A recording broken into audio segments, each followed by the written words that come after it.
If you're like us, you've slammed down on a rock or two and you've actually dented your gas tank skid plate. It is just a flimsy piece of metal, and so today what we're going to be doing is we're going to be putting in a new gas tank skid plate from RCI. Welcome to Snail Trail 4x4. I'm Jimmy Jett, and if you like building Toyotas and going off-roading, then this is the channel for you. Hit that subscribe button. Today we're going to be installing a massive gas tank skid plate. This one's from RCI. Look at how big this thing is.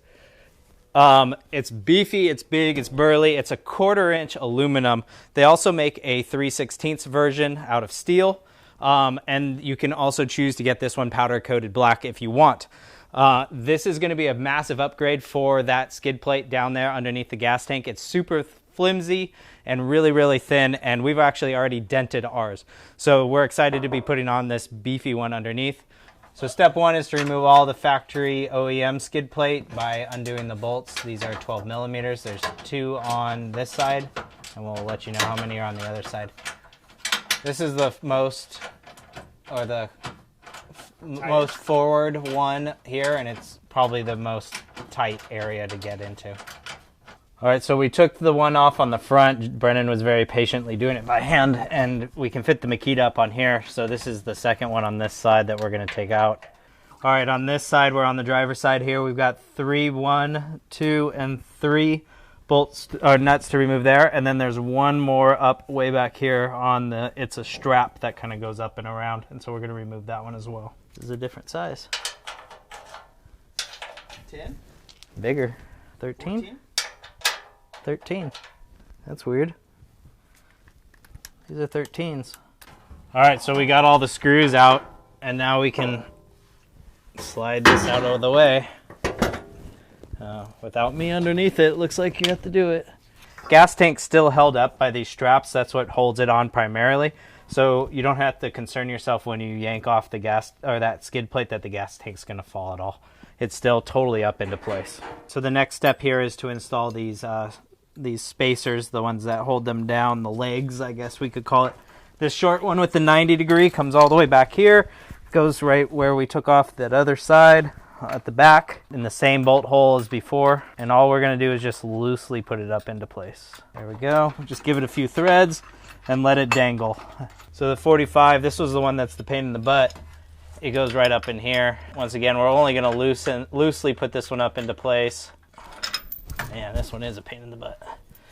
I'm glad Brennan did this one, not me. Let's see. There we go. We're using the 30 millimeter bolts. These are the ones that are provided from RCI. All right, we'll just let that dangle. All right, now the last one goes all the way in the back. That was the one we took off before. This one has the 90 degree on it, and it just goes straight up into this cross member. Now we're ready to actually lift and put this skid plate into place, and we're going to be using those carriage bolts for this. We're going to put these brackets on the inside of the skid plate, and we're going to put it all together.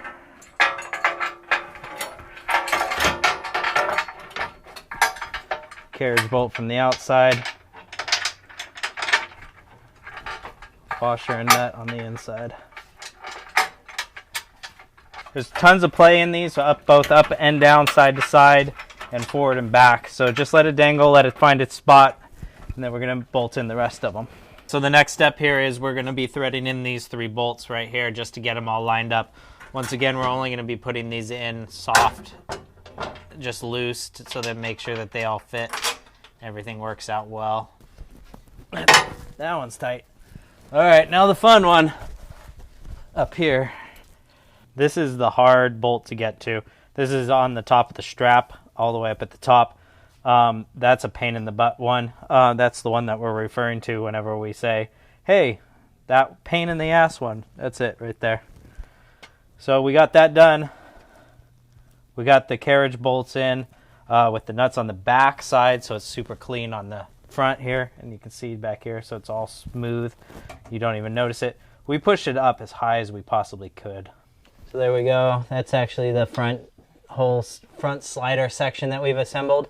And then this one right here is the gas tank skid plate. It does hang down a little ways off of that gas tank. I think they could have cut it up a little bit closer personally. Really the hardest part for this whole entire install was putting the bolts into the frame on the driver's side. Since we have C4 fabrication rock sliders and we're using RCI skid plates, they didn't exactly match up.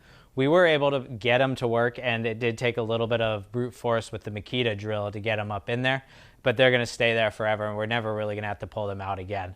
So it'll work for now. Besides that, it was just really tight corners underneath there. I had to use a box end wrench to tighten the carrier bolts up for the skid plate. I also pushed it up as high as I possibly could so I could gain as much ground clearance as possible, and it's still not hitting the gas tank.